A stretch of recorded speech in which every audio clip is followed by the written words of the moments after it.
And I commanded the ship during the Kargil operations as of Vijay. Like this, isn't it? So there are people from all walks of life who have these qualities. So it is not only people come from humble background, they have more qualities. There are people from other backgrounds too who will equally have probably some qualities are better. It's not only that you want average qualities, you want better qualities too. So I am from executive branch, and within executive branch itself there are various specialization, like either you can specialize in navigation, direction, communication, electronic warfare, gunnery and missile warfare, undersea warfare, or nuclear, biological, chemical defense warfare. So I am specialized in undersea warfare. It was called anti-submarine warfare at that time. So now I wanted you to give this answer. Now can you please tell the audience exactly आज के date में क्या चाहिए Indian Armed Forces of tomorrow, because you have seen things 34 years से as an interviewing officer or as that senior officer in the Navy. आपको क्या लगता है कि सर क्या कमी है और क्या होना चाहिए?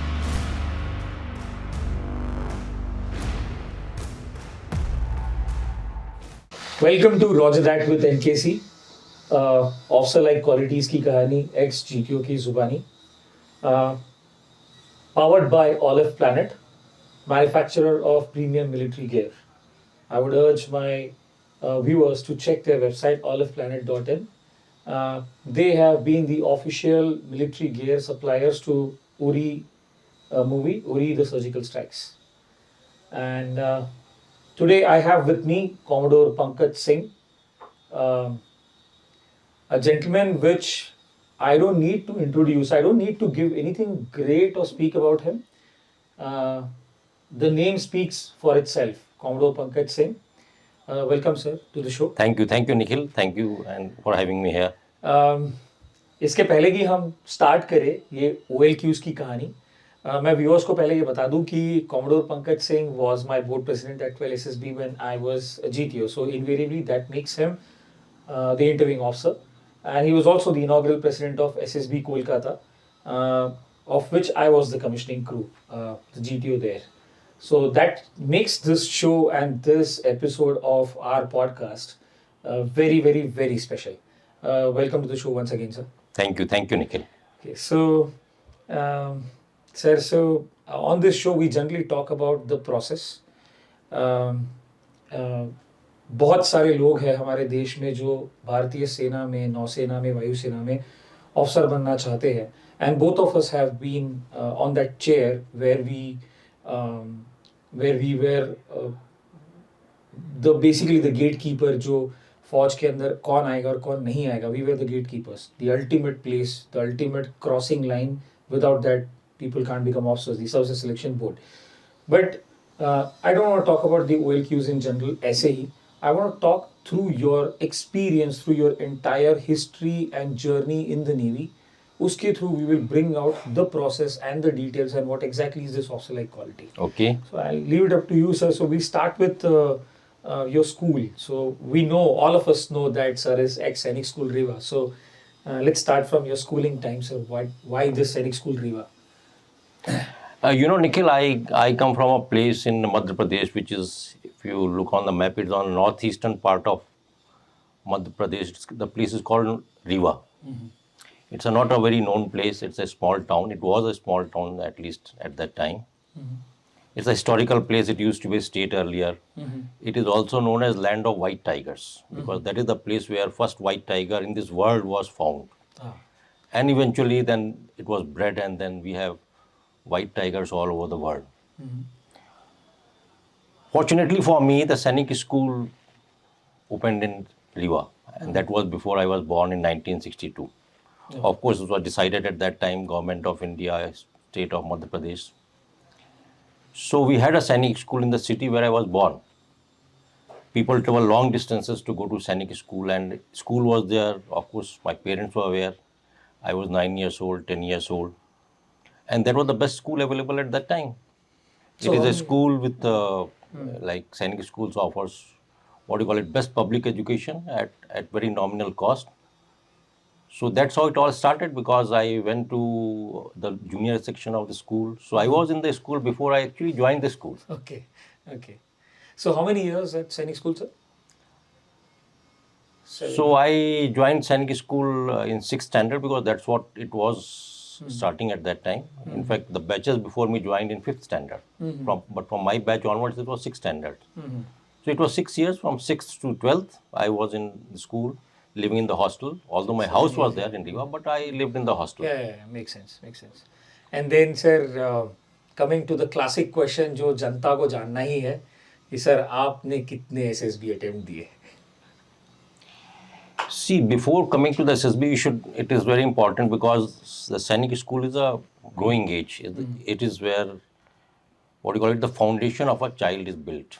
So it is very important to know that before SSB, what do you do before SSB? Yeah. How do Makes you sense, go yeah. about in the Makes sense. school? Yeah. Because all those who have read about SSB or been through SSB, you must have realized that a lot of questions are based on your schooling per se. How was your school life? Yeah. Okay, so I would like to say that when you join a school, it is not that everything is in your hand. You join a school because something has been selected by your parents, because you're too young to select anything. So they have a big contribution. So that's why parents play a very important role. Parents or the background which you have. After you join the school, of course, the next level of contribution is from the teachers who are there. The kind of facility the school offers. And I was privileged that way. I studied in Sainik School, which had administration from Army, Navy or Air Force. It had teachers, the best of the teachers at that lot, because that was at the beginning of Sainik schools in the country. It has one of the best facilities in the country.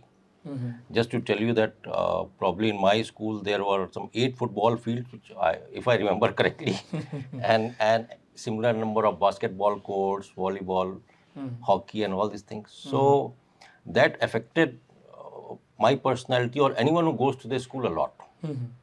The development process in the school included a lot of game sports, extracurricular activities. We don't have it now, but at that time we used to have aero modeling club, shipbuilding club, NCC, games, sports, and whole lot of activities. So it all helps in development of a person as a whole. Because lifespan developmental psychology and overall personality development. Overall personality. Yeah, so because that is a growing age. It's a very it's impressionable age. You see your people. You see your principal putting on maybe olive green uniform or white uniform or a blue uniform. So that makes a big impression on your life per se, your life size goal. So yeah. So coming back to the question again. So how many SSB attempts, which boards, and what exactly was the scene, sir? So of course, when we joined, when we started appearing for SSB, that the first time it was NDA was made after 12th. The students who were 1 year senior to me, they appeared for UPSC in the 11th standard, in fact. They did not even complete their 12th. So I appeared for my first UPSC, of course cleared it. First choice was Army. So I went to Allahabad board. And the screening process was different at that time. It was not the same what we have now. It was only a OIR test. And so I finished 5 days and I was not recommended. So of course it was a big disappointment. I would be wrong to say that I was not disappointed. So let's break the myth today in front of the camera कि पहली बार में recommend हो गए, तीनों ने recommend कर दिया, GTO आयो साइक ने, तो ही तुम SSR बन सकते हो. That's not the case. Today we have with us a president of the board who was not recommended in his first attempt. So let's break the myth. Yeah, sir, continue. Okay, yeah. So what is the best way to get over the disappointment which you have? Everyone has disappointment, failures, but you have to move on. Very important thing that everyone doesn't succeed in first attempt everywhere. So you have to move on. And the best thing was to do that. I'll tell you that I must tell you that I was a very good sportsman in my school. I used to play in 7 school teams. Whatever school teams were there, I was a member of that school team, including a very good athlete. I don't want to sing my praises, but that's how our school was. School prepared very good. They gave us a lot of opportunities. So we had our athletic competition going on, and unfortunately, because I was not there and my house was not winning at that time, because one person makes a lot of difference in athletics. So while I thought I'll take a break after that SSB, and I went to one of my relatives. I got a telegram because there were no telephone calls at that time, and you couldn't connect with people. So my housemates, they found out where I am, and they sent a telegram. Please come quickly. The last 2 days left for athletic competition. So I caught an overnight bus. I reached school, and I took part in whatever events was left at that time, and we won. And that, of course, helped me recover from whatever I have undergone. And then, of course, we started preparing for next SSB. So you already started talking about liveliness. You have bounced back. Gaya stress में Yes, of bounce course. back. You already started about liveliness. Factor 3. पहले से ही clear है भाई. Okay. So then the second SSB attempt, sir? Okay, so second time I changed my choice to Navy and I went to Bhopal. The erstwhile 33 board. Yeah. Yeah, it is still 33 Still board. 33 board. Yes, correct, sir. Huh. And I got recommended there. It is not that I did any changes, but of course there was some preparation. You prepare for your group discussion, you prepare for current topics, whatever happening. Those were the only thing which you could, I could do. Because as far as physical fitness was concerned, there was no doubt about it. I could do it in a leap. Those 10 obstacle means it. I could do probably 14 or 15 in 3 minutes. So that was never a problem being from Sainik School and that state of physical fitness at that time. So now the life changed. So you went to NDA. So sir, could you please throw some light on which squadron, which course number, and now total number of years of commissioned service after NDA and INA? Okay, so after getting recommended, of course, the merit list was formed and I did pretty well despite my failure first time. I was in first 50 in NDA, and otherwise it's not very easy to get a naval service because unless you are good in merit and the very limited seats in the Navy in NDA, so you don't get your service, you get your second choice. And in NDA, NDA is of course a different ball game altogether. To tell you the truth, nothing can prepare you for NDA. That what you're going to face on the first few days or first few months. But we all get through it. That's what a person at that age and the kind of background you have. That's how the people are selected. That anyone who goes through NDA, hardly anyone leaves, because that speaks volumes of the selection process. Yes. Because based on the selection process, the person who's selected, despite the fact that he may have no experience as far as physical activities or other things are concerned, but he'll still get through. Because it is not the physical fitness which counts, it's the mental ability which counts. That's correct. Eventually. That's correct. So of course NDA was of course a big learning experience on their own. We in the school thought that we were very good physically, very fit and all these things, but NDA took it to a different level altogether. Isn't it? This is the place where you explore that how difficult the things can be. We turn boys into men. Yes. Yes. Something like that. So which squadron, sir? So I joined 70th course of NDA and I was in Lima squadron. Means squadrons at that time was from Alpha to Lima. There were 12 squadrons. So I was from Lima squadron and we proudly call ourselves Lions anyway. Yeah, Lions. Yes. Yeah. I wanted to touch upon that, but thank you. Yeah. So, and then after 3 years in NDA, so let's say, sir, 3 years in NDA, then probably midshipman tenure, but that's considered commissioned. So, how many years of commissioned service before you hung boots as president? Okay, so it's 3 years in NDA. And by the way, midshipman service was not considered commissioned service at that time, at least. So after 3 months, you spent 6 months on a training ship, which I was on board INS Tir, which was brand new ship at that time, commissioned. So INS Tir. So after 6 months, then of course the next 6 months on a fleet ship, means a combat ship, where we go there as a midshipman. So I was INS, I fortunate to be on board again a very new ship, a formidable ship, INS Ranjit, where I was a midshipman. Class, oh my God, yeah. And in fact, to tell you one of the fact that while we were on board Ranjit as a midshipman, Operation Pawan happened. That is a military operation which Indian military took over, started in Sri Lanka.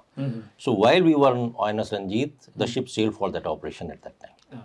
But since we were under training and we had to undergo our boards and qualify for next level, so we were disembarked. So we missed that opportunity. So after 1 year, of course, 3 years in NDA, 1 year, both the things together, training ship, 4 years. So after 4 years, we got commissioned as sub-lieutenant. At that time, it was called acting sub-lieutenant. So we got acting sub-lieutenant. And from there until hanging boots as president of 12 SSB, this span is how many years, sir? Okay, so we got commissioned in 1987. In fact, our course date is 1st July 1987. 97, 2000, 2017. So then it is, I hung my uniform in 2021. So it is 34 years plus. Oh my God, that's like almost 17 notable appointments in service career. That's too much. Yes, so approximately, because generally appointment lasts between 2 to 3 years. So sometimes even if it is less than 2 years, So there will be anywhere between 15 to 20 appointments in different capacity, different types of ships, establishments, bases, headquarters, over a period of almost 34 years, yes. Anything, anything light that you would like to share as a midshipman that you guys must have done? Because there are a lot of stories regarding what midshipmen do in the Navy. So, for the sake of our audience, that midshipmen क्या करते हैं Navy में? See, midshipman was a term which was coined by, of course, Royal Navy, because the people who used to come in midshipman were very young. So they were also known as snotties at that time also. Snotty, yeah. So midshipman on a ship is basically the youngest officer who just joined. He's not even an officer, so he's in between Yeah, sometimes. somewhere in between, yeah. So he is used for all kind of jobs which you can imagine on a ship. Okay, and then you expected to learn the job. While on job, you have to learn your as an officer what you're supposed to do on a ship. That means a few things like watchkeeping, gunnery, missile warfare, something about communication, electronic warfare, anti-submarine warfare, all these things. Yeah. So while you're doing duties, sailing, doing watches at sea, you're also supposed to keep studying and preparing for a midshipman board. Because at the end of the midshipman period of 6 months, you have a board, which is done in the fleet, and it's a oral board, but it's supposed to be very tough. Yeah. Because then they check you for what you've learned during 6 months. Yeah. I remember my board. So Yes. Yeah, we were made to stand on the jetty, and then the semaphore and Yes, things yes. happened. So in like ki live assessment, abhi ke abhi, हाँ या हाँ, या तो ना, या तो ना. Yes. So after you qualify, then only you become an officer. So it's a very important tenure. You learn a lot. It's a good learning experience. You are supposed to do a lot of pranks. You're not supposed. So there are a lot of pranks which happen during that period. Like there are 3-4 ships alongside. So you climb upon the mast of another ship and take out its commissioning pendant. Commissioning, for your information, for the information of the audience, commissioning pendant is a flag which is flown on a ship. On the day it is commissioned, and it keeps flying till that day, till it is decommissioned, which can be 25-30 years. Correct. Yes, sir. And every ship is supposed to fly something known as commissioning pendant, which is flown right at the top of the mast. Yeah. So we were told at night to go and climb on that mast and remove his commissioning pendant. And the next morning, the commanding officer of that ship was told, your commissioning pendant is missing. Are you aware? Yeah. And then in return for commissioning pendant, then he had to pay up with a can of beer or something like this to the midshipman of the ship. So a lot of these kind of things used to happen. Yeah. And overall, very enjoyable. Plus, of course, it's a great learning experience. So service gives you a chance to do a lot of fun also. Yes. Not always just the responsibilities, but yeah, life is all about fun. So, sir, after you finish the midshipman phase, would you like to talk something about Catspaw? Let's tell the audience Catspaw क्या है और क्यों करते थे. Okay, so Catspaw is one of the activity which happens on a ship while you are under training. That means as a cadet. And as I told you earlier, after NDA, you go to a cadet training ship. There are 2-3 ships.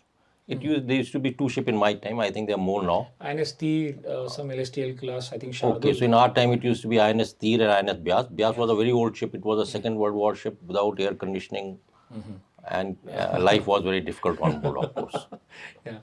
And you can imagine that if you have to do what you call it, bend stretches and all on a ship in the afternoon, 12 o'clock in the afternoon, and on a steel deck, and the deck is red hot. Oh my God. So then how tough the life could be on a ship. So Catspaw was one of the exercises which was given to cadets because we all learned sailing means actual sailing means sailing a boat at sea. So whenever we sail from one port to another, so like the ship is supposed to enter a particular port, suppose we're entering Port Blair. So we'll be dropped a previous day or in the morning of that day itself, we will be dropped some 50-60 miles, that means around 100 kilometers away from the port in a boat, a group of 8 to 10 people. And then that boat doesn't have an engine, by the way, that boat doesn't have an engine. Yeah. So the boat is called as DK Whaler. So it either has oars or it has sail. So you decide what you want to do. Means you have to pull your boat for 50, 60, 70, 80, 100 kilometers. Or you sail, make use of the wind. And you given a food, then you have to survive on that boat, of course. Sail that boat and reach the port where the ship is already there, probably waiting for you. And a lot of cases used to happen that boat used to get lost. Sir जनता जो देख रही होगी ना उनको वो life of pi movie का कुछ scene याद आ रहा होगा Exactly. Yeah. Next. So you not only have to survive, you have to sail the boat. At times the sea can be rough. I'm talking sea of rough in terms of not from a ship point of view, a boat point of view. Yeah. You are sailing on a ship which may be 8,000, 10,000 tons, but the boat is, how much does it weigh? How much a boat weighs? Not even 1 ton, and in a rough sea, then you're tossing around, and those kind of things used to happen. But we always made it. Means the groups always made it. So it develops a lot of bonding among the people who were there in that boat at that time, because you have to depend on skill of each level. Each person has to contribute to achieve the goal, and which is very important for defense anyway. It's always about a team. And also the discipline, cooperation and discipline. Of course. So just telling the audience कि ये cooperation discipline group obstacle race में हम लोग इसी चीज़ के लिए check करते हैं, डिसिप्लिन सीखा कि नहीं सीखा, कि at the end of the day it's a group Endeavour, it's a team activity. बिना उसके तो पहुंच ही नहीं सकते ना. 100 किलोमीटर दूर जाना है, या तो चप्पू चला के जाओ या तो हवा का इस्तेमाल करके जाओ, और कोई तरीका नहीं है. So let's come to the first notable appointment. Okay. So generally in the Navy, when you got your, so after you finish your midshipman board, you got commission, then you undergo 1 year of courses. Sub-courses. These are known as sub-lieutenant technical courses, and Navy has got training establishment all over the country where they teach navigation, gunnery, anti-submarine warfare, engineering, electrical, NBCD and firefighting and all these things. So then you go through the phases in each of these schools to learn the basics of various aspects which are involved in running a ship. So after completing 1 year, then again you go on a ship for another 6 to 8 months, and then you do a watchkeeping certificate, something known as watchkeeping certificate. That means you are certified to hold independent charge of a ship. Correct. So for the audience, let me tell you, Akshay, when the ship is moving, you must be thinking, how does the ship move? So there is always a officer in charge. He's known as officer of the watch. OW. That means at any time there is an officer of the watch who is standing watch on a ship, which can be bridge or it can be operations room, and he is responsible for the safety, navigation, and security of the ship at that time. Correct. So during that 1 year, you are certified that you are capable of holding independent charge of a ship. So once you are certified, again you have to undergo all this process of board. So in armed forces, they expect you to do a lot of difficult things, but they'll make sure that you learn. Correct. So every aspect there will be training, there will be courses. Sir, I realized one thing that we've been speaking most of the times about boards. तो जनता को ये भी बताते हैं कि services selection board itself is a board for which you have, you are appearing for a personality assessment board. एक बार ये पहलू आपने क्रॉस कर दिया, पूरी जिंदगी सिर्फ बोर्ड ही होते रहेंगे फिर, और ये असेसमेंट OLQs के ऊपर ही चलता रहेगा. Right, sir? Okay. Yeah. So let's continue, sir. First notable appointment after watchkeeping. Okay, so I got a watchkeeping ticket. So then I was appointed on a ship known as INS Kesari. LST. So INS Kesari, for people who don't know, it is in the category of LSTM. That means it is meant to land troops on the beach. And the army troops. Army troops, tanks, vehicles. BMPs, because as you know, if there is an operation where troops have to be landed on land and there are no harbor, there are no port, then what do? You go on the beach, put the ship on the beach. It's Battle of Normandy, Omaha Beach. So Normandy is one of the most notable example of amphibious operation. So I was posted on a ship called INS Kesari, and it was 1988, 1989, and at that time, whatever high-tech equipment which we had, have now, like GPS, etc., were not there. GPS, radars, and it was a very different sailing on those ships at that time. And the ship was based at Visakhapatnam, and we used to sail regularly between Visakhapatnam and Port Blair, because Port Blair had a lot of garrison involved, and they have to be kept supplied. The troops have to be moved, equipment have to be moved, all those kind of things. And these ships have got a lot of space to keep all this. Correct. Yeah. So I remember a lot of occasions. I remember that we were sailing, and how do you sail from one place to another if you don't know where you are? You have to navigate, and how do you navigate? So that's what the service prepares you for. So we used to resort to something known as astronavigation. Correct. Yeah. I was gonna. Astronavigation, that means you look at stars, you look at moon, you look at sun, and find your position. Yeah. It's a very old art of sailing at sea, but we practiced it. But I'll tell you more difficult scenarios. So if you're sailing at sea and if during monsoon period, in India monsoon is spread for 5 months, 6 months. Yeah. There no sky. Yeah. So that means there are no stars. There are no moon. You can't see anything. Yeah. Or you're sailing for 4 days continuously, and suddenly you realize that means you actually see land right ahead. And the land, and I don't know how many of you are aware that if you approach Port Blair from the eastern side, from Bay of Bengal side, there's an island called Sentinel Island. Sentinels. Okay. Yeah, right. And this is the only island where people. So just before we go there, just when we are talking about कि ships sail कर रहे हैं, तो at the end of the day एक mariner अपने जहाज का position को fix करता है चार्ट पे. जब तक ये position fix नहीं होती, तब तक everything is at unrest in the sea. हम कहाँ पर है? ये हमें पता होना चाहिए धरती पे. So yeah, sir, please. So when you're talking about this Sentinel Island, so it is still in the world probably the only island in the world where there are Mariners. there are tribals who are not connected with the world. Yeah. They are known as Sentinelese. Sentinels. Yeah. Okay, and at that time we didn't know what kind of life they live because they used to shoot bows and arrows any ship which passed nearby or helicopter which flew over them. So the biggest worry used to be there, should not go and climb on that island because you didn't know where it was. And suddenly if island comes right in front, you never knew. So it was a very challenging task. That means you have to make all efforts to make sure that you know the position of the ship. There will be troops on board, and the sea was at times very rough, and it is very difficult for people who are not used to sailing to survive in those conditions because Bay of Bengal is considered to be very rough, especially during monsoons. So it was a very difficult, very, in the sense, challenging, I won't not say difficult, very challenging time. Good learning experience because on a small ships, what happens, you are the only one there are only very few officers as compared to larger ships. So you are given a lot of responsibilities. So you're wearing multiple hats. Yes. Okay. And I remember those ships were not air conditioned, so we used to sleep in a place. You can imagine sleeping in a cabin, which like you must have seen in old movies that you're all sweaty all around. In fact, at night when I was on duty, so I used to sleep on the bridge top itself. And the ship used to be rolling 20-30 degrees either side. So at times you roll this side, roll that side, get up sometime, sleep sometime. So life in Navy that way as a mariner, it can be quite difficult at that time, very interesting. So that was different level of challenges, different different kind of determination, different kind of mental stamina you need to stand the watch. So many things, So that was the first appointment which I did, and thereafter I was appointed as a divisional officer in Naval Academy, where all the people who get recommended, they go there for training. So this was Mandovi. This was in Mandovi. This was in Goa, Mandovi at that time. For the sake of audience, today Mandovi is actually NSWTDC, which is the place where Marcos get trained. And so let's go ahead. So ये तो छोड़ देते थे, but now we know that it's almost 33-34 years of service. I would like to touch upon the most notable things that have happened in this service, because all of us, we know that sir is an executive branch officer. He served in the executive branch.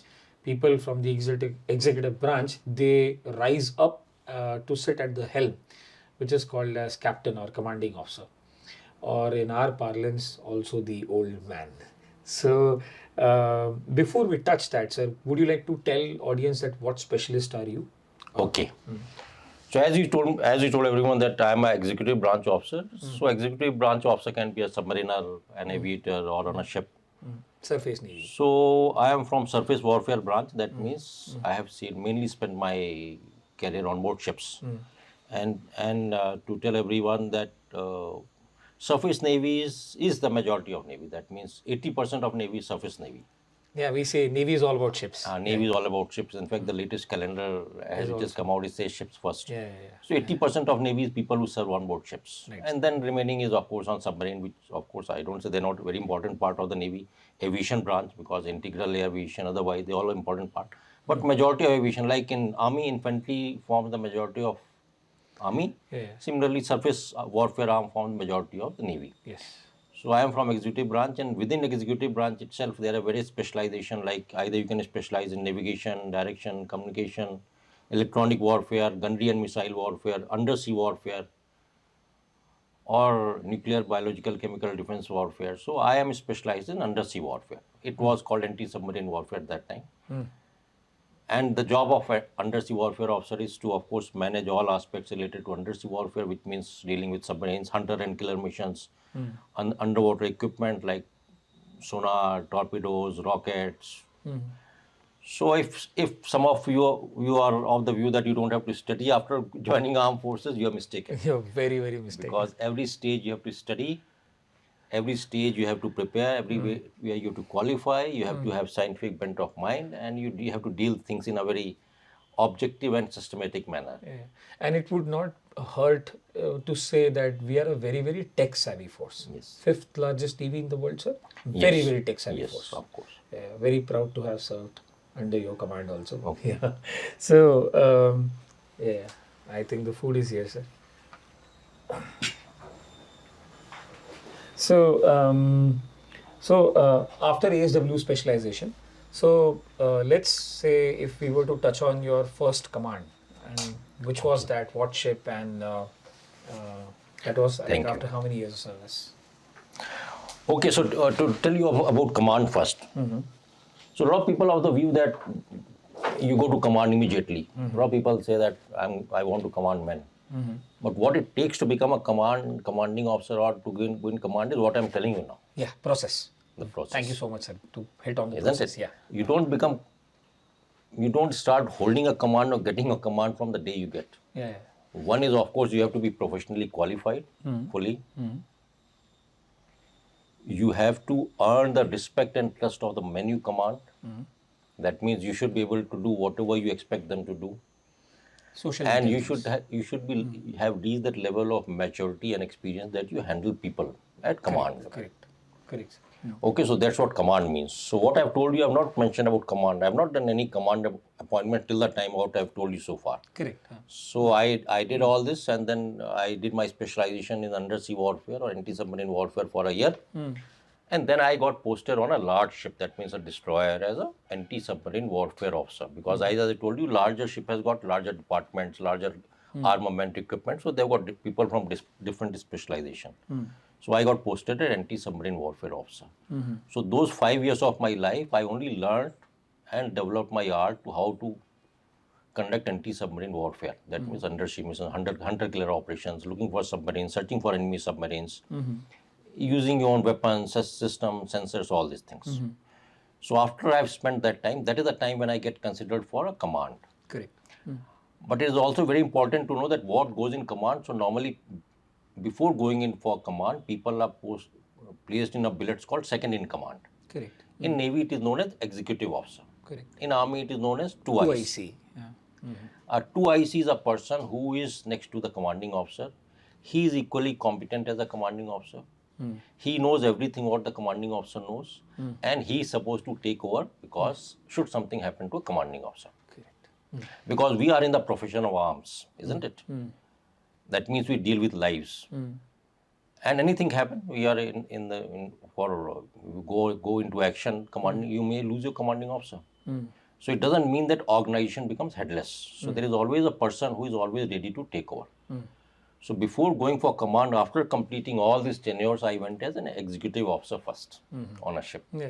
Okay, where I was second in command, or in Navy is called as number one. Yeah. Number one. Yeah. He is known as number one because he's first among equals. Yeah. There are another 50 officers on our ship, but he is known as number one because he is next to the commanding officer. Yeah, next to the commanding officer. So then I went as number one, and then I took over as CO. commanding officer of one of the ship. The first ship which I commanded was INS Akshay, which is an anti-submarine warfare corvette. Correct. Okay. Fortunately, I have served on the same ship as anti-submarine warfare officer. So it was my second tenure on that same ship. And fortunately or non-fortunately, however I would say this, I am ex-Abhay. The same Okay, class. that's very nice. Same class. Yeah. So why am I asking this question, sir? Command is, I want you to touch upon, like you said, that we deal with lives. Everything is VUCA, volatile, uncertain, complex, and ambiguous. I want you to talk more about one thing. Just walk us through one example that you are sitting at the helm. Everything went south. Sab kuch has gone south. Now people are looking at you. जो CEO बोलेगा ये पत्थर की लकीर है. And what happens, what goes into your mind in giving that order? What is that decision making? क्या होगा? Just walk us through one small example so that we can understand this process. ये officer like qualities है क्या? वो person वो officer सोचता कैसे है? I want to Okay. understand this. See, to understand this, first thing you should know what is a command means. Yeah.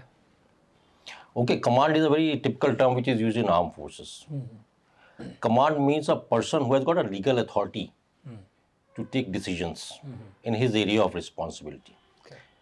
That means he is responsible for everything. He is not only responsible for everything which happens good, he is also responsible for everything which happens bad. Yeah. Okay. Yeah. So in armed forces, or especially Navy, before you reach a level of command, you would have undergone a lot of preparation, isn't it? Armed forces don't pick people in command just like that, and the heck of it. Total number of ships, total number of commanding officers. And similarly in the army, so you would have gone through a lot of processes, decision-making processes, training, equipment handling, dealing with men, all these things to reach a level of command. So that's why, to me, it took how many? It took 13 years of service before I got my first command. Yeah. But once you are in command, that means although initially it might feel a great opportunity, but then the responsibility hits. Yeah. Because it is not only that command, you can't enjoy the command without making sure that people who are under you are looked after. What I'm talking to you, there are three mottos of any armed forces officer. First is the country, Yeah. whatever goals you have been assigned. Safety, security of the country. Second is the men whom you command. Correct. And third is yourself. Yeah. So as a commanding officer, first responsibility is toward the country. Correct. That means some goal you have been assigned, some mission you have been assigned. So that takes priority. That takes priority even at the cost of lives. Correct. Are we referring to the Shetwood motto here? Yeah. Yes. And same is there in ND also. Correct, sir. Isn't it?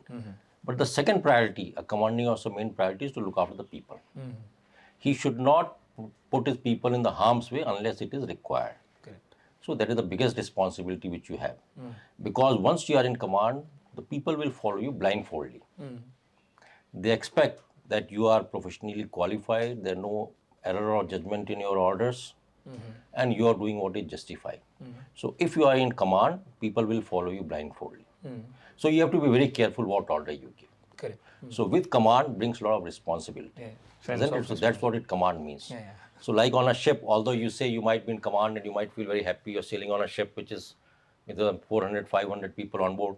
But commanding officer of a ship is one of the loneliest person. Yeah. Sir, completely agree with So- you. I have also held command at sea, so नींद नहीं आती sir when you are CEO. Yeah, sir. So what happens is, although you'll have a lot of people who will advise you and do things, but final decision remains your own. Yes, sir. Because finally you are responsible for that ship which government has entrusted to you. It's a government property. Government has found it suitable to entrust your ship, which might cost 10,000 crore, 15,000 crore, or a Rafale aircraft costing how much, I don't know, 1,000 crore plus. Isn't it? Flying a Rafale aircraft or commanding a ship. Sir. And the life of those people who are there in it. Yeah. So although there are a lot of thrills of course, command, but once you are at sea, then you are so bogged down with ensuring that the ship is sailing correctly, your people are combat ready. So should a situation arise where you have to handle then, you have to get into combat, you are immediately ready. So one of the biggest challenges of the command is making sure that your people are always combat ready. Correct. You are a very functional and operational team. Because it is always about a team. It is the team which performs. I may be heading that team for that time. I am a superficial head. But you have to make sure that team which is under me performs all the time.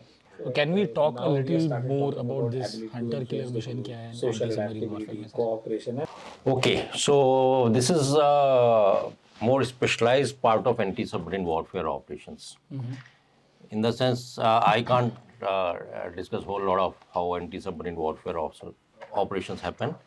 But what is important to know is basically a battle between a submarine and a ship is always like a cat and mouse game. Submarine is one which is very silent, very stealthy. It's very difficult to find a submarine. Ship is one which is very noisy. It's available on the surface. On a lighter note, can we say it's a Tom and Jerry show? It is something like that. It is something like that. Submarine is always trying to sneak through own waters, destroy enemy ships. Ships are always trying to hunt for a submarine. So this is how anti-submarine warfare operations happen in general. Hunter-killer operations are when you have an information. So like there are various sources of information. It can be intelligence, it can be from aircraft. The submarine has been known to be present in the area. Like you all must have, a lot of people must have seen this movie called Ghazi, which came few years Or back. I would also say Master and Commander. Master and Commander. Okay. Yeah. So, like it was a Pakistani submarine which was sitting outside Visakhapatnam Harbor. They were waiting for Vikrant to come during 1971 war and target Vikrant. Yeah. But fortunately, the hunter-killer operations which were launched by Indian Navy, they ensured that the submarine sank where she was waiting. Yeah. So I'm talking about those hunter-killer operations. So I was on a ship which I told you earlier, Akshay. Akshay is anti-submarine warfare ships. So it is equipped with torpedoes, anti-submarine rockets, sonars of various kinds. So it is specifically meant for these kind of operations. And I commanded that ship during the Kargil operations Of Vijay.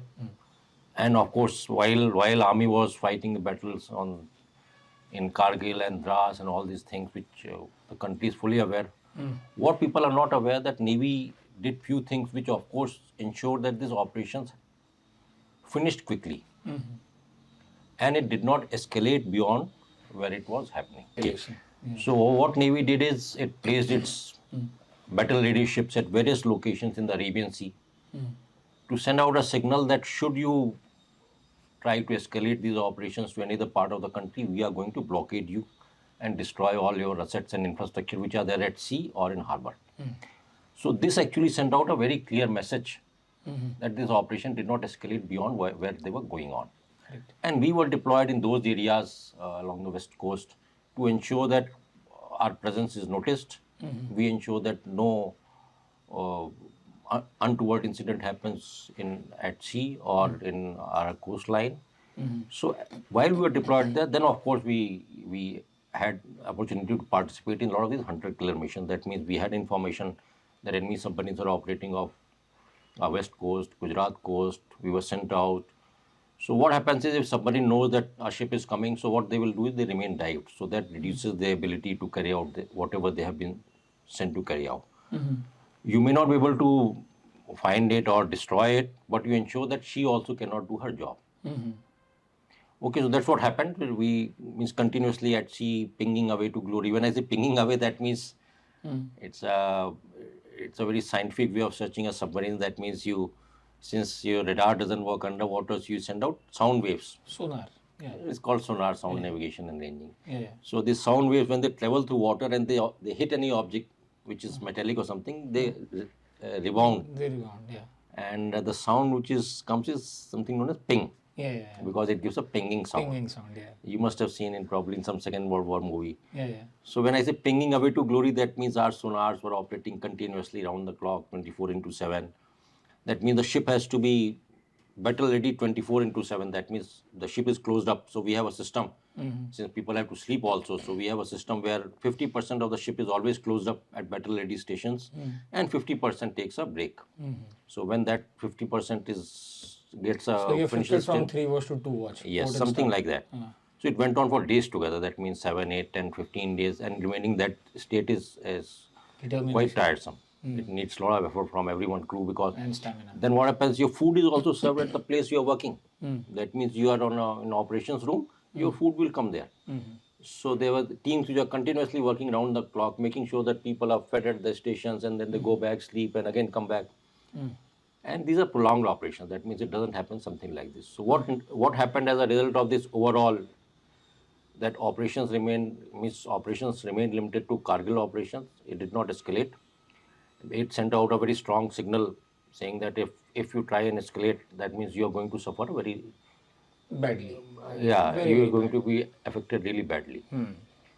So that was a good experience working in those conditions. And of course, it tests the crew to its limit, because they are trained round the clock. They continuously running from one place to another, making sure that everything is. And one thing you have to make sure that there should be no accident which happens at that time. Because a ship which is a small ship which is 1,000 ton or something, probably it has an explosive content which it's carrying in terms of missiles, rockets, torpedoes, is few hundred tons. So you have to make sure that everything remains safe and no accidental. Because you're carrying live. You're carrying live ammunition all the time, dealing with live ammunition which are loaded, action ready, battle ready, at a fractions of seconds notice. So that was, of course, a highlight of my tenure in command of INS Akshay. So what is the second command, sir? Okay. After Akshay? So in Navy or in armed forces, at every stage you have to undergo a lot of courses. So of course, after I finished my command, I went for a staff college where they teach you to become a leader at higher level. That means they teach you tactics, operations, higher management.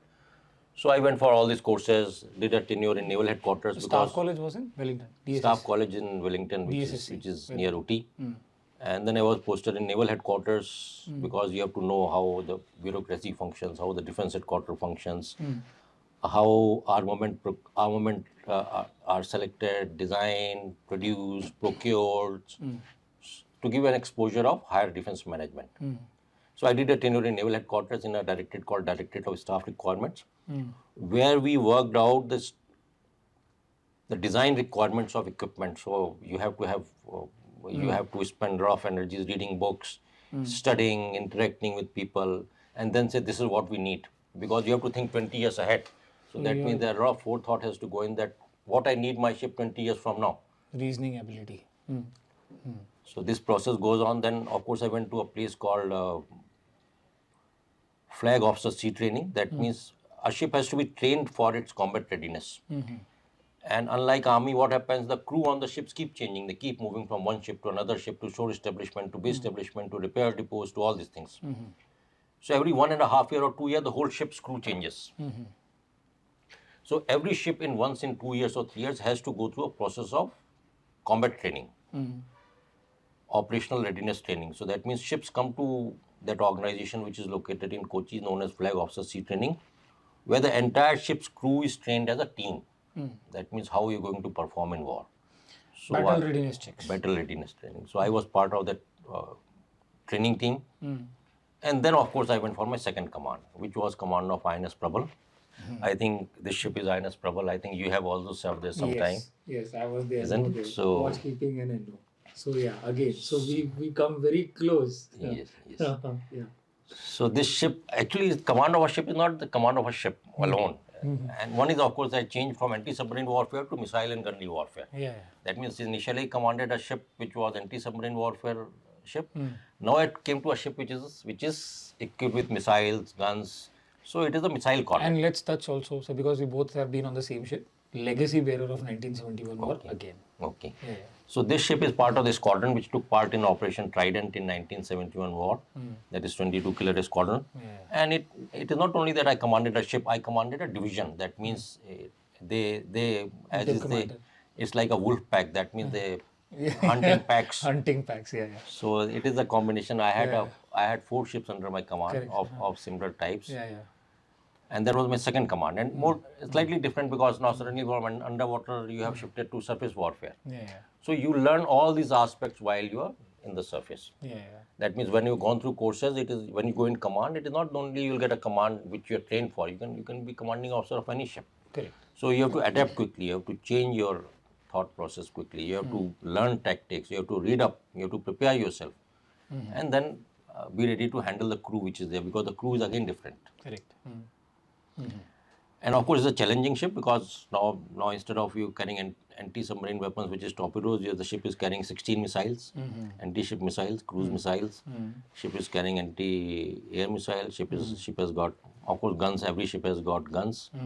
Handling of weapon is also different. Tactics changes, and during that time we had very successful firing shoots. We call it successful shoots. That means how do you train? How do you train live? Carry out live training. You have a target and you fire your missiles on the target, and which doesn't happen every time because these missiles are expensive. Not everyone gets a chance to fire these missiles. So you have but one chance to get it right. Yeah, you have one chance to get it right. So we managed to had two That means support you are thinking opportunities. that it's a one-way door entry. एक ही बार में सही होना चाहिए. Yes. And that is where the teamwork comes in, because a ship has been designed for a particular role. So So that means, planning and organizing Yes. plus teamwork. yes. So when you go for something like this, then the whole crew has to be geared up to its top efficiency. That means you get only one chance probably in your lifetime to fire a missile or 2 missiles or something like that. So your equipment, first thing, of course, a ship is a platform. Your equipment has to be top notch. That means everything has to be working in top efficiency. Your crew operational readiness has to be in top efficiency. What to do if something goes wrong? That means there has to be plan. Then there has to be contingency plan. Have to deal with the contingency. And uska bhi contingency. Uska bhi contingency. Yeah. So then the whole crew has to be trained and brought up to that level to achieve that one single shot hit, because with the enemy you'll get only one chance. But one You either hit him first or he hits. Don't expect that your enemy is going to be weak. He's Hit also equally first. competent. Hit first, hit hard, keep hitting. Yes. So you have to get it right, and so that's what I learned. Yeah, In a different aspect, I learned it on that ship, and learned to meet very good people who were experts in their field, commanded a team which was very dedicated, ready to do whatever was the operational requirement of the ship at a moment's notice. Sir, do you feel that the tempo in the killer squadron ship is a little higher? See, killer squadrons ships are basically small. In Navy's parley, they are considered to be smaller ships because they are Corvette size, smaller size, but they pack a lot of punch. And they always compete with larger ships as far as their operational readiness and preparedness is concerned, because they carry the same missile, which probably a bigger ship also carries. But like you mentioned, it's a wolf pack. So they have to retain the edge, and they have to deal with ships which have got bigger crew, bigger equipment, bigger system, more experienced people. Then they have to perform above their 100% most of the time. And that's why the tempo is very high. Tempo is very high. And but one added difficulty which these ships have, since these ships are small, they have to deal with nature's vagaries more. That means when a ship goes to sea and the sea is during monsoon, then you have to fight nature more than the enemy at times. Would you like to say something to the audience? What exactly nature ka fight, the role pitch yaw, and what happens exactly? Okay, so the life on a ship depends a lot on sea, because you are at the mercy of nature when you go out at sea. But Navy cannot sail only during peacetime, isn't it? Navy cannot sail when the weather is good. You have to sail it all the time, whether it's monsoons, cyclones, rough weather, every time. And a small ship like this, when it goes to sea, it tosses up at least 20 degrees up and 30 degrees on either side when it has sea. So now you all must have imagined that if you're coming for a rent in an aircraft, you pass through a rough patch and the aircraft starts vibrating and pitching up and down. But that lasts probably a few seconds. But if you are on a ship, you cannot get away from it. That means you are in a state of perpetual motion. So you are in a state of perpetual motion. That means your body is moving continuously 20, 30 degrees either side, pitching up and down. Everyone cannot take it. So the people who cannot take it, of course, what happens is something like road sickness, isn't it? You vomit, isn't it? That is when you say that kid during training, your sea legs should become very strong. So you have to become a total sea dog to handle these ships. And during that condition, you not only have to survive, you have to survive an enemy, you have to survive, you have to operate your weapons, you have to operate your sensors. There are waves which are as big which pass over the ship. So that means in rough seas when you go, so you batten down. It's something known as the term, you batten down. That means you close all upper deck doors and openings so that no water comes in. And actually the ship goes through the waves. It means ship is a huge wave comes, the ship will just go through it. Go through the wave. And if you by mistake you open any of the doors and you're peeping outside, then you're washed away. And there's no way of finding a man if he's been washed. If he's lost at sea, it's very difficult. Very difficult to. Gone through that incident in my life, sir. So what happened next after this? So after commanding the squadron, not the squadron, but the division of 22 Killer Squadron 223 Div, it was known as, and it has 3 ships under me. And these ships, since these ships have been designed for hit and run missions. Okay, that means they designed for high speed, pack a lot of punch. That's what in 1971 war they were used. They have never been used for this role earlier by Russian. These ships were procured from Russia. They came for some specific task. Even Russian Navy also didn't know how to use those ships in those conditions. But Indian Navy devised a way to use them. Effective intelligence. Yes. So that means they towed those ships to operational areas, and then when they were within reach, they were allowed to let go. So they did high speed runs, carried out attack on a lot of Pakistani ships in 1971 war. In fact, the Navy celebrated Navy Day on 4th December because of Operation Trident, which happened on 4th of December 1971. So these ships have got a lot of legacy. They pack a lot of punch, a lot of weapon, sensors, equipment, specialized in hit and run missions. So the tactics are different, the operations are different. And the crew is very young. So you deal with a lot of people, young people who are on the job, learning, a lot of energy in the squadron. And it's a totally different ball game on serving on these ships and the people who are there.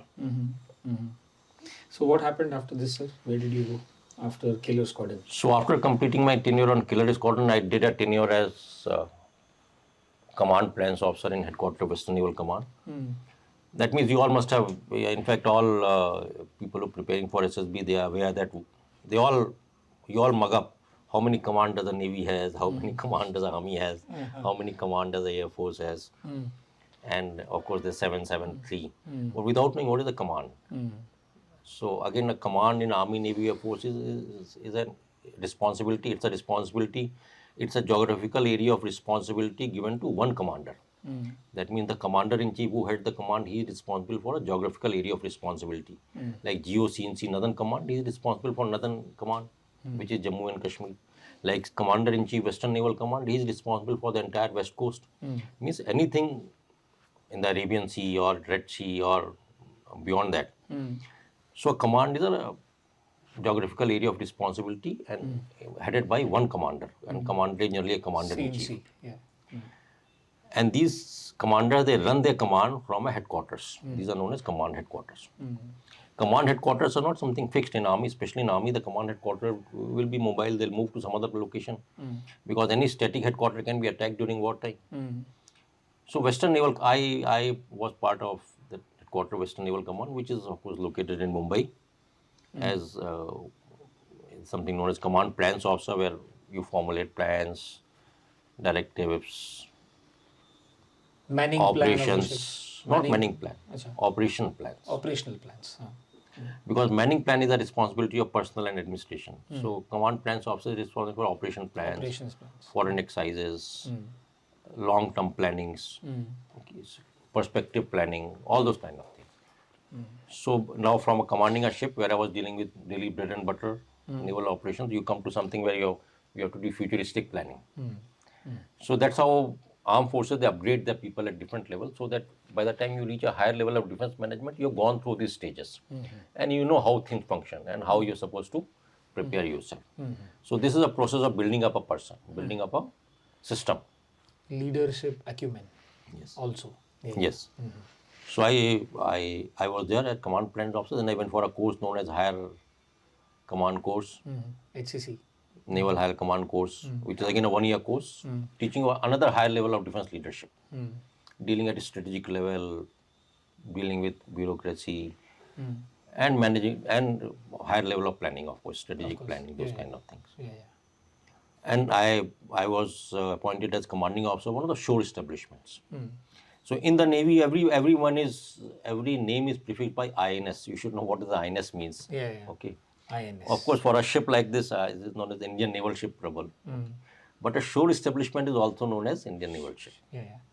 So I commanded a ship called, our shore establishment, called INS Kadamba, which is located at Karwar. And as you all must be aware that Karwar is a new naval base, a relatively new naval base on the west coast of India, located in Karnataka, south of Goa. And it is being built up to be the largest naval base in Asia. And when I went there, of course, it was in 2009 or 10, so it was in its formative stages. So that means when you go in the command of our establishment or base like this, then you are responsible for a lot of setting up. That means how the base will come up, how it will function, futuristic planning. You have to work out rules, regulations, SOPs, those kind of things like that. So then I commanded that base at INS Kadamba. All this while, I have just noticed that you have been forced to think out of the box right from the day one of your notable appointment. And this is something like effective intelligence. Start thinking out of the box because you are always in thick of VUCA, volatile, uncertain, complex, ambiguous. And that is the life of a 40 officer. So now you must have realized that every appointment is different. You must have realized. Everything is different. There are no two appointments are same. Every appointment is different. You are moving from training divisional officer, training cadets, then you move to do anti-submarine warfare on a ship, then you move to being a number one. Your adaptability coefficient is also very high, no? Adaptability and learning, you have to adapt very quickly. You have to be very flexible in whatever you're doing. A lot of resilience, yes. Moving on to naval headquarters, dealing with bureaucracy, coming in command, going back, training the ship's crews, moving again on to something else. Now running a base establishment is totally different because now you're running totally from operations, you move to administrative side. So as they say in armed forces, normally the tail is bigger than teeth. But the tail is what makes the teeth remain sharp. Correct. Isn't it? Yeah. A ship which has to sail, that means it has to be maintained. Someone has to supply armament, someone has to supply food, someone has to supply ration, someone has to provide all the services. So this is the tail part. Take care of engines. Take care of equipments, everything. yeah. So this is what. So in that this appointment, I learned how to support. Someone has to look after the families who are there. Someone has to provide them medical care. Someone has to provide them facilities in the base, isn't it? Looking after people, their families, the children, civilian staff. So this is a new level of learning which you go. So everywhere you have to adapt. You have to apply your intelligence to change things as per your requirement. You have to innovate. You have to think out of the box and come to solutions. And there are challenges every day. There will be different kind of challenges. Some accident has happened. Someone has passed away in a road accident. You have to deal with a road accident. Some family issues that happened in where the families are living. You have to deal with those family issues. Some discipline issues that happened. So issues are changing every day. Every sentence hints towards all these 15 officer-like qualities. Every sentence. कहीं पे EI है, कहीं पे SA है, कहीं पे SOR है, कहीं पे इसको इन्फ्लुएंस करना है, कहीं पे AIG है, इनिशिएटिव लेना है, out of the box, give up नहीं करना है, स्टैमिना चाहिए, ये चाहिए, वो चाहिए. कहानी तो बहुत पहले स्टार्ट हुई थी सैनिक स्कूल रीवा से. That's correct. Yeah. Okay. So after this, CEO Kadamba sir, what was the next most Okay. notable appointment, sir? So I was in the rank of captain at that time. So everyone should be aware that captain in the Navy means colonel in the army. But captain of the ship, that appointment can also be held by somebody who is not of that rank. Yes. But he is a captain. So CEO of a ship is always known as captain. Correct. That is a language. Yeah, that's the language. So commanding officer of ship is always known as captain. Would you like to say something about the side pipe, sir, to the audience? What is a side pipe? Okay. Please. So it's a very old tradition in the Navy. See, armed forces have a lot of traditions which they carry forward. And some of them have stayed the same, some of them have changed. So how does the ship know if commanding officer is of course very important person? As I told you, he is he's in command, and I told you what is the responsibility of a command. So commanding officer, when he comes on board, everyone should know that he's on board. आया तो है, पता तो Captain चले on आया. So then you can take to him all the problems you can throw is in his lap, because he is supposed to be your old man, so called old man, provide solution to all your problems. So when a person comes on board, so on a ship at the entrance there's something known as gangplank or gangway we call it, because you have to climb from jetty to the ship. So that is always manned 24/7, and there's some people who manning it, known as quartermasters, again a old terminology. So they have a pipe known as bosun pipe. That means a very specific pipe which is used. Pipe means something like is a musical instrument actually. Handheld, very small musical instrument. You can actually play music with it also. So there's a specific tone which is played on that pipe with that person. And that is known as side pipe. So that is the indication to the ship that commanding officer is on board. Yeah. So we were talking about you holding the command of INS Aditya. Would you like to speak to the audience exactly INS Aditya kya hai? Okay. So after commanding INS Kadamba, which is a naval base at Karwar, I was fortunate enough to given the command of INS Aditya. So INS Aditya is a part of Western Naval Command. It's a fairly large ship with any standards, in the sense, as I told you earlier too, that every command is different. So now, and one thing more which is different is that every time your command keeps becoming more complex in terms of size of the ship, number of people you command, the role of the ship. Correct. And in the rank of captain, I got the command in the rank of captain. And captain is the senior most rank in the Navy where you command a ship. So INS Aditya is a fuel tanker. And what is the role of a fuel tanker in Indian Navy is that when the fleet sails out at sea for long deployment, the only thing which limits them from doing their task is the fuel they carry. So they have to be fueled at sea frequently. That means while the ship is moving, it has to fuel from the tanker. So the role of tanker is to accompany the fleet wherever it goes and keeps topping up the ship. Topping up means filling up the tanks again and again. And it's a no mean task. It's very unlike filling up a tank of a car. Because to give you an example, that each ship, generally a ship of destroyer size or frigate size, carries around 1,000 tons of fuel. Out of that, they probably consume 25 to 50 tons per day, depending on what role they're performing, what speed are they doing. So that means once you're fueling a ship, you have to transfer anywhere between maybe 500 tons to 1,000 tons of fuel to each ship.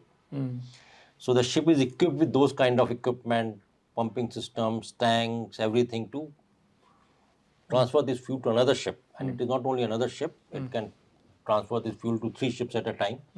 So that means when the ship is moving at sea, another ship comes 100 feet next to you on one side, and the second ship comes 100 feet next to you on other side, third ship comes on behind you 100 feet, and all these 4 ships are moving at very close quarters. And when I'm talking about ships, they are each weighing 8,000 tons, 9,000 tons, carrying huge lot of arms, ammunition, explosive fuel, and at that stage, while moving, this fuel is getting transferred to them at the rate of maybe 400 tons per hour, 500 tons per hour.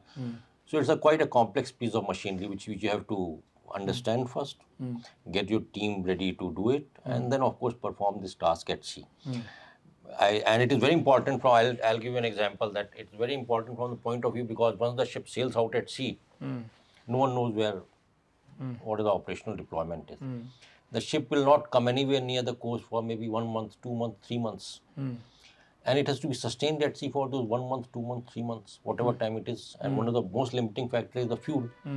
And since INS Aditya is a tanker, so it carries a lot of other stores too, like rations, refrigerated stores. Those can also be transferred along with the fuel. So a ship which has already spent 1 month at sea, you give him fuel, you give him rations, and he's as good as new to remain at sea for another 30 days, 60 days, 70 days. So that is what the role of the ship, and it makes it very critical for operations at sea. And one of the most criticality of it is when we're carrying out large scale exercises, something like theater level exercises where ships are deployed for long durations. That means 1 or 2 months, 3 months at a time. And not only they're deployed for long duration at sea, they are deployed at very diverse locations. When I say diverse, means they can be deployed 1,000 kilometers or 1,000 miles from coast of India. For the sake of audience, would you please throw some light on what is tropics, theater level, operational, regional exercise? These are some of the exercises which are conducted by the Navy at annual level to check the readiness of the ship. Not only to remain at sea, to prove its operational readiness, to try out all the contingencies and scenarios which you are likely to face in future in as realistic scenario as possible. So you are dividing nations and you're making them fight. Yes, of course. And one of the important or something highlight of this command was, of course, we did a lot of long deployments of maybe out for months, 2 months, 3 months at a time. We sailed for a deployment known as overseas deployment. That means the fleet goes overseas and shows its presence at various places, which happens to be one of the roles of the Navy, to visit friendly foreign countries. And when the fleet sails, of course, one of the most critical things is to have a tanker along with it. So we sailed to Europe for around 2.5 months. We passed through all these areas which are piracy prone, like Gulf of Aden, Red Sea. Red Sea was peaceful at that time, but of course, Gulf of Aden was piracy prone. Went through Suez Canal. You all must have heard about Suez Canal in recent time. What is the importance of Suez Canal? And it is quite an experience to pass through Suez Canal in such a huge ship. And to give you an example of how big is the ship is, INS Aditya is around 180 meters long. So if you are used to living in a house which is maybe 1,200 square feet or 40 meters by 30 meters, you can imagine how big a ship is. It is 180 meters long, and it weighs around 25,000 tons. And out of the 25,000 tons, it carries maybe 10,000-15,000 tons of fuel of different kinds, with this aviation fuel, diesel. Then when some older ships were in commission, they used to carry furnace fuse oil of different kind. So it is a great experience to serve on the ship and command the people, and your team has to be working round the clock, in the sense the ship has to, one ship may come and fuel and go, but other ship will keep coming. So normally in a bigger exercises, the ships are in the queue to fuel up one after another. So that means your crew has to keep working round the clock. Whether it is day or night or whatever it is. From one ship to another. I'm remembering my days. How you take the ship alongside station, keeping by distance line and things like that. To start with that, and then So, sir, some quick questions. Have you faced any insubordination by a junior? See, this is part and parcel of life in defense forces. Like in armed forces, you live a very regulated life. There are a lot of disciplined people on board. But finally, any society, any force. It is a microcosm of the society which you have. How did you handle the situation? So the situations, it is not that these situations you're not prepared to handle. Armed forces prepare you for everything. Yeah. So you're prepared to handle. You have to know what is the cause which has led to this insubordination first. It can vary from person to person. But it is not something you're not expecting all the time. You're always prepared for it. There are systems, there are procedures in place on how you handle it. Sir, anytime have you faced a real threat at sea? See, we may not have faced real threat from the enemy per se, because in today's scenario, you know very well where the enemy is nowadays. Hopefully you'll know and you'll get advance warning where the enemy is. But there are a lot of real-time emergencies which keep happening at sea all the while. It's a continuous process which you keep dealing with. So let's come to the last notable appointment before we touch upon you taking over as the board president. I think you were NOIC Goa, Yes, I was. naval officer in charge Goa. So what exactly is this naval officer in charge now? It is a combined appointment. Like I said, every year there is a command headquarter, which I told you, command headquarter is responsible for the entire Western theatre of India. Western Naval Command, Eastern Naval Command is responsible for Eastern Theatre, Sea Theatre. And this theatre is divided in states or regions. So like there is a Gujarat region, there is a Maharashtra region, there is a Goa region. So I was naval officer in charge of the Goa region. That means I am responsible for the coastal security of that region. That means there are ships which are placed under my command. There are some squadrons of boats like these which are placed under my command. And I am supposed to ensure that they remain at their top-notch efficiency and ensure that no intrusion happens within the coastal waters or in the coastal areas. So then how did it happen that you became an interviewing officer? Did you choose for it, or how did that happen? Yes, of course. That is a very important question, because you must have realized that I have already finished almost how many years? By 2011 or 12, I have finished almost 25 to 30 years of 25, service. 26, 27 years Isn't of service, it? I think. Yeah. And then, of course, there is the need to learn something more, of course. Develop an expertise in some different field. Okay, and try to unsolve the mysteries which are there in something like selection system, which all of the audience must be feeling. What are the mysteries of selection system? So But this- you have done this before, sir. Like, I mean, as a commanding officer, you have written ACRs. You have Yes. graded people on officer-like qualities. Yes, ACRs are basically drawn from the same officer-like qualities which are there. So you keep writing ACRs, that means you're observing people. Just for the sake of audience, sir, what is the full form of an ACR? And ACR is something known as annual confidential report. That means every officer in his tenure, every year, he gets an annual confidential report from his immediate boss. Based on how he has been rated by the superior on these each and every officer-like Yes, so basically it's an assessment. It is a performance appraisal or assessment of an officer on his yearly performance. And it has got various factors. And these factors are something like this: your performance, like sense of responsibility, what is written on your t-shirt, it is written on your discipline, it is on your, whether it is communication abilities, and your intelligence, all these things, your social abilities, all these things are part of the ACR. So an officer is marked every year on these aspects. These reports are compiled at Naval Headquarters. So one quick question: is it safe to say that कि officer-like qualities की कहानी SSB से start होती है until the time you retire? तब तक ये चलती रहेगी. Yes, of course, you are assessed at every level. You are assessed at every level, and in fact, in armed forces, it's a very pyramidal service. Right. Isn't it? Not everyone goes on to become chief of naval staff or chief of naval staff. So you rise based on how your performance has been. तो next follow-up question: पहला जिंदगी का board हुआ SSB. That is a board. और उसके बाद में is it safe to say or is it correct to say that इसके बाद pinnacles पे पहुंचने के लिए again you have to keep appearing for the boards? Not only one, several boards. You keep appearing for several boards at different stages in your life. So you start with the board which is called as Services Selection Board और उसके बाद जिंदगी भर सिर्फ boards Yes, and जिंदगी भर officer-like qualities. of course. So sir, coming back to the question, sir, why interviewing officers course? Okay, so as I told you, one is, of course, I wanted to learn something different, because after 30 years, you have reached a stage in your life that you want to keep growing, keep evolving, and the only way you can evolve is if you try something new.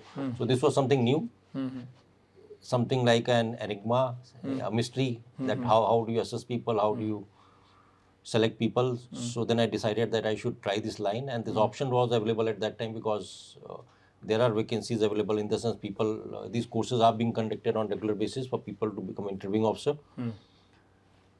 So I decided to opt for this course, volunteer for this course. And once you volunteer, of course, there is some screening happens at Naval headquarters. And then I was sent for a course comprises of course, it held in an organization called Defense Institute of Psychological Research, which is a DRDO Establishment lab, yeah. located at Delhi. So you go through a training which is for a month or so, and which is a theoretical training. But the main learning happens when you have to work under someone to learn the job. Correct. And every stage you can be weeded out. That means if you don't perform at that seniority also, that means you can maybe consider that you're not suitable for this job. So that means you clear your exams at theoretical level, then you go and work under someone, not work under, train under someone. In fact, that training officer also can, if you feel that you're not doing your job properly as an interviewing officer, he can also recommend that this officer is not fit to become an interviewing officer. Sir, so is it safe to say that you are the gatekeeper of the Indian Armed Forces? In a nutshell, yes, no? In a nutshell, yes, because every person who is selected as an officer in the Indian Armed Forces, Indian Navy or whatever it is, has to go through SSB. Correct. So you are the gatekeeper. So of course, it is sort of, it is a filter. It is a filter where selected people are taken through in the armed forces. So as an interviewing officer, as GTOs, as psychologists, we are the gatekeepers. कौन अंदर आएगा? Yes, more or less. More or less, yes. And this is a job that you need to do by yourself. Nobody is looking upon what you have done in the what I as a GTO would do in a batch, or what your independent decision is, right? So again, so as you said correctly, it's a job you have to do yourself. There's no team per se like which is helping you all the time and assisting you in your job. In the parts you have to do it yourself. Does that mean that the ethics that is required as an assessor is very, very high? Yes, of course, your responsibility is very high. You have to maintain very high ethical standards to ensure that you don't get involved in one, of course, any kind of superfluous activities which you don't achieve the aim for which armed forces held you responsible. So do you think that a person when he undergoes the assessor's course, the interviewing officer or the GT or the psychologist, do you think that उसका भी एक pseudo SSB फिर से हो रहा है कि ये फिट इनफ है कि ये जॉब करने के? That is a self-assessment which happens. Correct. So every time you are assessing a person, there is a self-assessment which happens inside. I am expecting him to reach these standards. Do I have it in me? Yeah. Okay. So every time you assess a candidate, you always assess yourself too. So सैनिक school रेवा से start हुआ, 33 board से start हुआ और अब फिर से SSB में आके आप station. Yeah. So I joined SSB in 2017. And that was in 12 SSB Bangalore, and then I was a deputy president for a few months, and I took over as president in the same year itself. Till the time I retired, and it has been, and it is a quite an of course it is a challenge because you feel that the responsibility is on you to ensure that the correct people join armed forces. You have to ensure that your team remains committed to the same ethos and principles what the armed forces expect you to do, and right people are selected for the right job. So, sir, how many years did you spend as a president? As a president, I have spent I think just about 4 years plus. So let's say 30 years of mainstream Navy. Yes. 30 years of. One question, sir. जब आप एक बच्चे का interview ले रहे हो, आपने तो अपने करियर में इतने ऑफिसर्स देखे हैं, peer groups, even when you were head of the department before you took over your first command, then इतने सारे ऑफिसर्स के ACRs लिखे हैं because you've gone through so many commands also. आपको ऐसा देख के पता चल जाता होगा ना यार ये ऑफिसर बनने लायक है कि नहीं है? No, not exactly. नहीं? I won't agree with you on this because at times appearance can be very, very deceiving. Deceiving, right? So Okay, now so you I wanted have- you to give this answer. Yes. Now can you please tell the audience exactly आज के date में क्या चाहिए Indian Armed Forces of tomorrow, because you have seen things 34 years से, you have steam ships से लेकर के जिन ships में AC नहीं था से लेकर के we have come to Chennai class and things like that, right? You have seen that change. You have planned for the future of the Indian Navy as command plans officer. So you have seen कि ये future होगा भारतीय नौसेना का. आपको क्या लगता है कि आज की जेन Z, जेन अल्फा या लेट मिलीनियर्स जो अभी फ्यूचर बनेंगे हमारी इंडियन आर्म फोर्सेस का, एज एन इंटरविंग ऑफिसर और as that senior officer in the navy, आपको क्या लगता है कि सर क्या कमी है और क्या होना चाहिए? See, every generation grows as per the situations which are surrounding him. So this generation is also developed in a different surrounding what we have developed. So it won't be correct that if I start comparing myself with today's generation. Correct, sir. But armed forces have laid down certain qualitative requirements. These officer like qualities are nothing, but these are the qualitative these are the qualitative requirements for Correct, an sir. officer. Yeah. So we have to go through to ensure that these qualitative requirements are met in the candidate which are there. So what I would feel is lacking is that people who come, one is of course their ability to look beyond themselves is slightly constrained. That means there a lot of time is spent on within a small cells. So the awareness is very poor. Overall, if you say that awareness, what is happening around you is very limited. So that is one thing which is very critically lacking from interviewing officer point of view. When I say awareness, it doesn't mean general knowledge, isn't it? General knowledge is what is happening in immediate, like you read a newspaper, you think it is general knowledge or current affairs or something. Awareness is knowing about yourself first. You know what your capabilities are. Now you're talking about reasoning ability, receptivity, inquiring attitude, logical reasoning, interest, attention, grasping power, and you're also talking about trainability inside. खुद को कितना Yes, जानता how much you know yourself, Correct. how much you know your family, isn't it? Because family has a lot of impact on you, how you grown up, how much you know your family, how much you know your friends, how much you know your surroundings, where you belong. That means you come from a small place. How much you know beyond it, other than some very interesting eatery which is there, isn't it? So how much you know about. Then of course, if you can grow beyond it, then of course know about your country. Sir, per se your experience, so how many interviews you must have taken, sir, in the 4 years? I must have interviewed around 2,000 people. More than that? 2,000? More than that, sir. 25,000 plus, I thought, maybe. Okay, so if you say seen people at stage 1 and otherwise, so it will be around 20,000. 25, 30,000, आराम से, sir. And also you were my inaugural president at 12 SSB, तो वो भी, sir, I mean, I've been privileged to be with you. So, sir, do you think क्योंकि awareness कम है, तो it also hampers your decision making ability? See, awareness is directly related to the knowledge. Correct. Isn't it? So for any decision making, knowledge is one of the very important factors. Correct, sir, right? Okay, unless you know the facts and figures and you're knowledgeable about it, you cannot make a decision. So when I say facts and figures, is it good to say you should know working level knowledge at least होना चाहिए, 6 wives, 1 husband, that what, when, where, which, when, who, and how? Yes, of course. Right, sir? So any unique candidate that you still remember, even after you have hung boots, or like in the naval parlance we say swallowed the anchor and you retired from service, आपको याद है कि ये unique candidate था मेरा, बहुत ही raw. See, that way every person is unique. But some of, if you remember, I may not remember the name and all, but of course I remember some people, some candidates who are very good in the sense the moment you spend, normally you spend 40-45 minutes, but the moment you spend 10 to 15 minutes, then you realize that you don't have to go through the entire process because you have to look for something more. He already possesses all the basic abilities. Now you have to think that what is the highest, what is the level you can rate him to.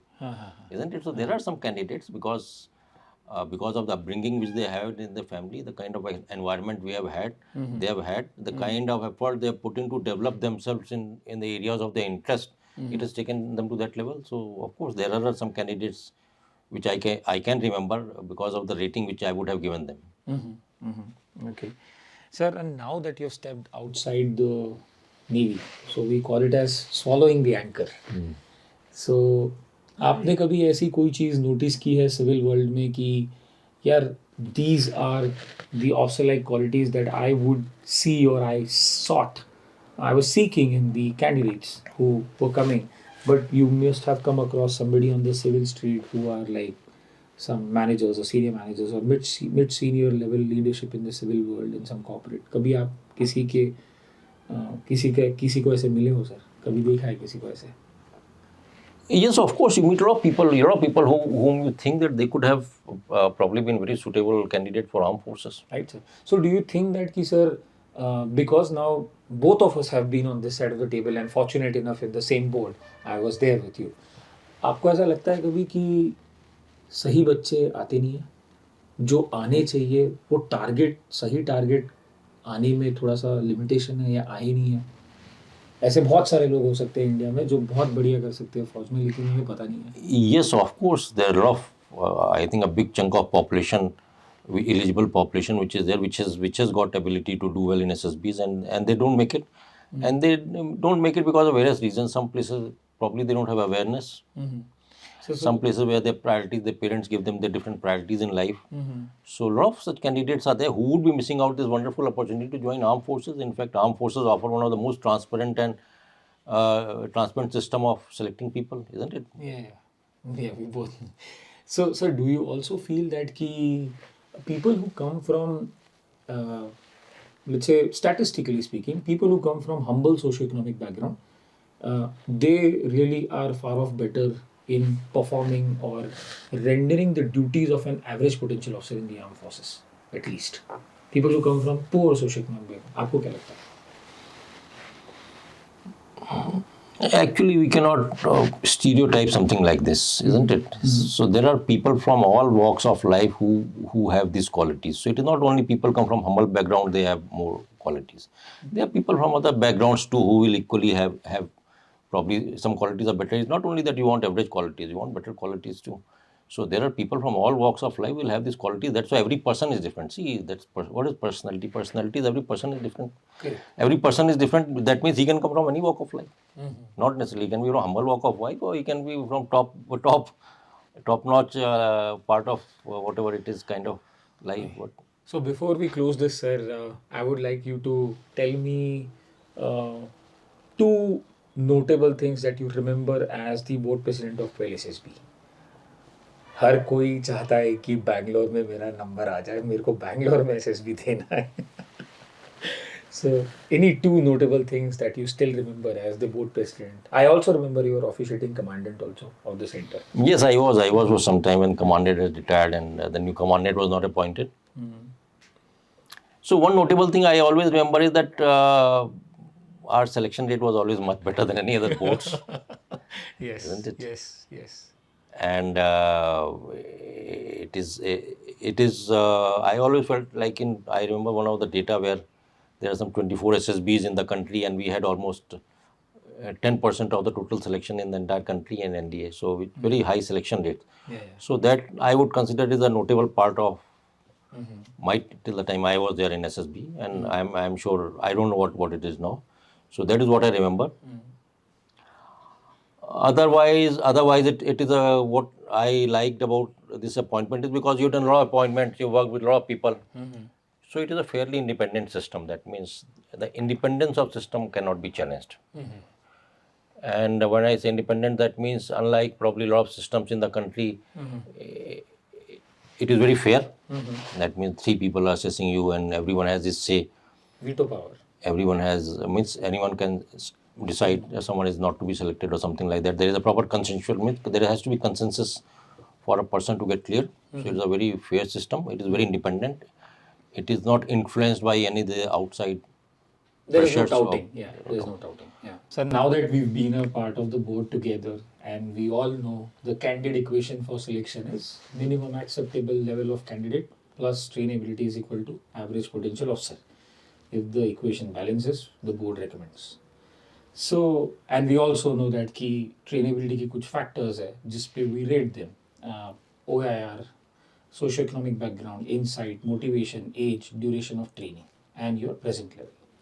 Sir, do you feel कि if the candidate is meeting the QR और अगर recommendation material है तो humble socioeconomic background means more trainability? Yes, of course. People who come from that kind of background, they will, of course, they can grow more. Thirst. Yeah, while being in training, they will have more opportunity to grow themselves. As compared to a candidate whose takeoff level is already at certain level. So they have more opportunity and more, maybe probably they'll have higher trainability factor. Sir, I thank you so much for coming to this show, Watch That with NKC. And like I have been speaking about this so many times that it's been a matter of supreme privilege for me to have served under you. I had both the SSBs. एक तो मैंने बनाया था SSB Kolkata, और आप उसके inaugural president थे, और फिर बाद में मुझे ही नहीं पता था कि मैं 12 SSB आ रहा हूँ फिर से आपके पास.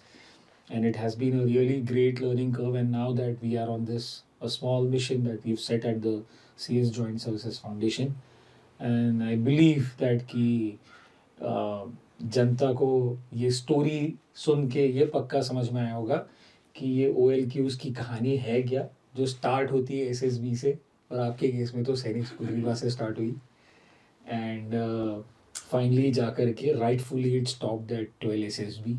आपकी स्टार्ट हुई थी कहानी 33 SSB से, और फिर जाके एंड हुई 12 SSB पे.